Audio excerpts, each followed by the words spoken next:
देखिए बच्चों, आज हम अपनी 12th क्लास की तैयारी स्टार्ट करते हैं। जैसा कि आप सभी को ज्ञात है कि 11th से आपको 12th में प्रमोट कर दिया गया है और अब हम 12th का न्यू सिलेबस स्टार्ट करते हैं।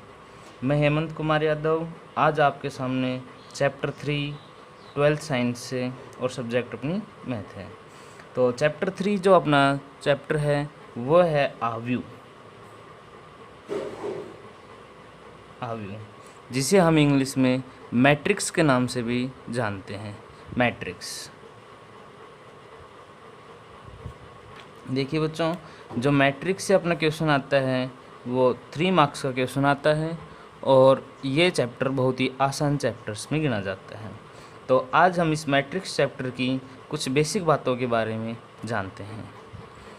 तो मैट्रिक्स स्टार्ट करते ही आपके दिमाग में आया होगा कि आव्यूह क्या होता है, मैट्रिक्स क्या होता है। बट ये बिल्कुल ही आपके सिलेबस से मिलता जुलता है, कोई नई बात नहीं है। मैट्रिक्स यानी कि कोई भी अपने गणित की जो संख्याएं होती हैं, जैसे 1 2 3 4 5 6 ETC कुछ भी हो, उन्हें बड़े कोष्ठक के माध्यम से प्रदर्शित करना ही मैट्रिक्स कहलाता है।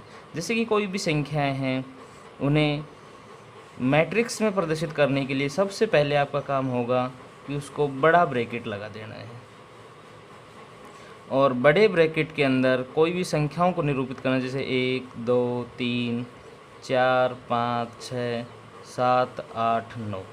यह जो शेड्यूल है ये अपना मैट्रिक्स का शेड्यूल है। इस प्रकार से किसी भी संख्याओं को लिखना ही अपना मैट्रिक्स होता है। अच्छा, जब बात करते हैं मैट्रिक्स में, तो मैट्रिक्स में हमें 2 चीज़ें पाई जाती हैं। सबसे पहली चीज़ तो अपनी होती है पंक्ति, जिसे हम बोलते हैं रो। सेकंड जो होती है वो स्तंभ होता है, जिसे हम कॉलम के नाम से बोलते हैं, कॉलम। अब आपको ये पता होना चाहिए पंक्ति क्या होती हैं और स्तंभ क्या होते हैं। पंक्ति को रो और स्तंभ को कॉलम बोलते हैं, ठीक है, पंक्ति और स्तंभ। तो एक इसका साफ सीधा सा एक उदाहरण लेके पढ़ते हैं हम कि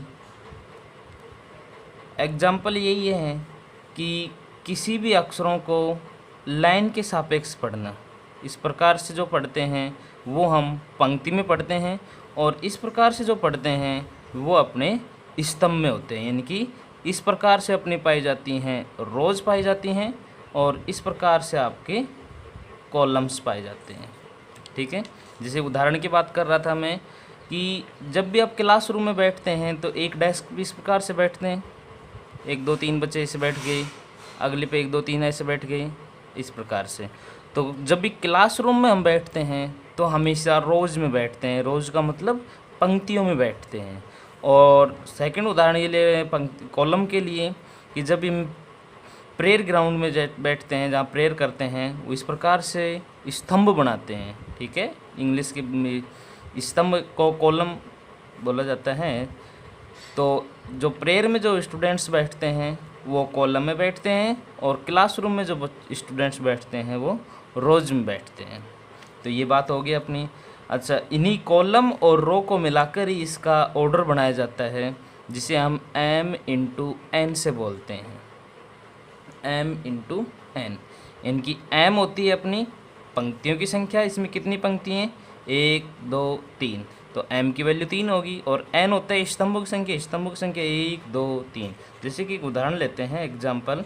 मैंने एक मैट्रिक्स बनाया है 1 2 3 4 5 6। अब इसका जब ऑर्डर लिखवाया आपसे तो ऑर्डर किस प्रकार से लिखोगे? m इंटू एन की फॉर्म में लिखेंगे। और आपको याद रखना है m किस क्या होता है? पंक्तियों की संख्या। तो इसमें पंक्ति हैं 1 2, तो 2 गुणा n होता है स्तंभों की संख्या। तो इसमें स्तंभ कितने पाए गए हैं? 1 2 3, तो इसमें 3 स्तंभ। तो इसका ऑर्डर हो जाएगा 2 इंटू 3। ओके, अब हम आगे की तरफ बढ़ते हुए आव्यूह के प्रकार देखते हैं। आव्यूह के प्रकार, टाइप्स ऑफ मैट्रिक्स। तो बेटा ध्यान देना है कि आव्यूह 8 प्रकार के आव्यूह पाए जाते हैं हमारे सिलेबस में, और 8 प्रकार के आव्यूहों को हम विस्तार से पढ़ते हैं। अवयव के प्रकार। सामान्यतः हमारे पास में 8 प्रकार के अवयव पाए जाते हैं और इनको याद करना पड़ेगा आपको, और याद करना बहुत ही आसान है। जैसा जैसा नाम होगा वैसे वैसे ही डेफिनेशन होगी। देखिए, सबसे पहला जो अपना अवयव होता है वह पंक्ति अवयव होता है। अब आप समझ गए होंगे पंक्ति, पंक्ति का मतलब जो इस प्रकार से होते हैं, ये इस प्रकार से पंक्तियाँ हैं, ये पंक्ति है, ये पंक्ति है। तो पंक्ति यानी कि वह अवयव जिसमें केवल एक ही पंक्ति हो वह पंक्ति अवयव कहलाता है। देख लीजिए, एक पंक्ति है, एक ही पंक्ति है। ऑर्डर लिखेंगे तो पंक्ति की संख्या एक, स्तंभ 1 2 3, 3 स्तंभ हो गए इसमें। पंक्ति की संख्या 1 और स्तंभ 1 2 3 4 5 स्तंभ हो गए। ठीक है, जैसे हम दूसरे की तरफ चलते हैं तो अपना आता है स्तंभ अवयव। स्तंभ अवयव देखो, स्तंभ बेटा बताया था मैंने, इस प्रकार से जो होते हैं वो स्तंभ होते हैं। इनकी वह अवयव जिसमें केवल एक ही स्तंभ पाया जाता है स्तंभ अवयव कहलाता है। देख लीजिए, इसमें ये एक ही स्तंभ पाया गया है, इसमें भी एक ही स्तंभ पाया गया है, तो इसे स्तंभ अवयव बोलते हैं। अब इनका मैं क्रम लिखेंगे, ऑर्डर लिखेंगे तो देखो m×n की फॉर्म में होता है और m होता है अपनी पंक्तियों की संख्या। तो एक पंक्ति दो पंक्ति, दो पंक्ति पाई गई हैं, स्तंभ एक ही पाए गए तो 2 × 1 का। इसका ऑर्डर लिखेंगे तो पंक्ति 1 2 3 और स्तंभ है 1, तो 2 × 1 ये हो गया अपना 3 × 1, इसका ऑर्डर हो गया। देखिए नेक्स्ट की तरफ चलते हैं तो शून्य अवयव। देखो बेटा, इसका नाम से पता चल रहा है शून्य, शून्य का मतलब 0 अवयव जो अपना मैट्रिक्स पढ़ते हैं। तो शून्य अवयव कैसा होता है कि वह अवयव जिसके प्रत्येक अवयव शून्य हो, यानी कि जिस अवयव में सारे के सारे जो अवयव होते हैं वो सभी शून्य हों तो उसे शून्य अवयव के नाम से बोलते हैं।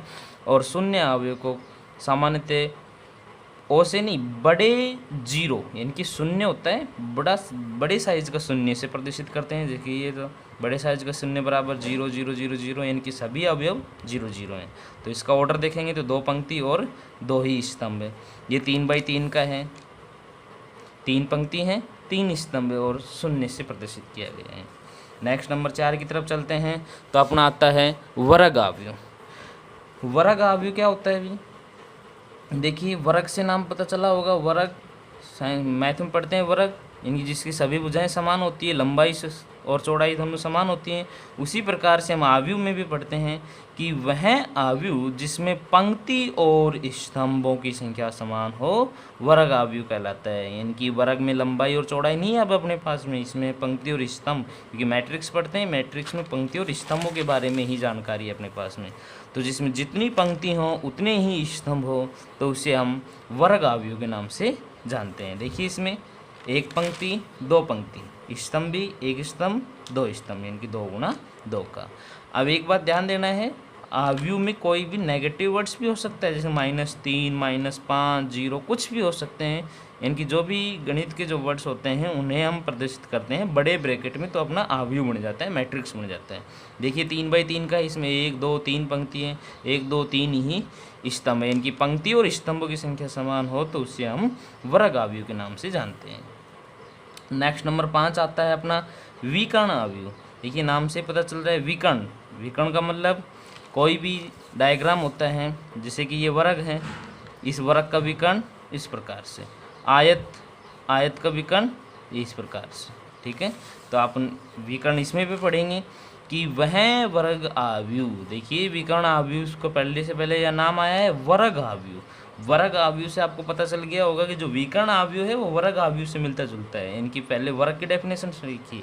इनकी वर्ग का मतलब क्या हो गया, जिसमें पंक्ति और स्तंभ समान हो, यानी कि वह अवयव जिसमें पंक्ति और स्तंभों की संख्या समान हो, जिसमें मुख्य विकर्ण को छोड़कर शेष सभी अवयव शून्य हो, विकर्ण अवयव कहलाता है। तो देखिए मुख्य विकर्ण इस प्रकार से, ये मुख्य विकर्ण हो गए, ये इनका मुख्य विकर्ण है। मुख्य विकर्ण को छोड़कर शेष अवयव, देखिए मुख्य विकर्ण को छोड़ेंगे तो ये और ये बच गया, दोनों शून्य हैं। इसका मुख्य विकर्ण ये रहा, बाकी सभी शून्य हैं। इसका मुख्य विकर्ण एक ही अवयव है तो ये एक ही विकर्ण होगा, बाकी अवयव है ही नहीं। और इसका मुख्य विकर्ण इस प्रकार से, बाकी शेष अवयव सभी शून्य हैं। यानी कि मुख्य विकर्ण को छोड़कर शेष सभी अवयव शून्य हों तो विकर्ण अवयव कहलाता है। और विकर्ण अवयव होने से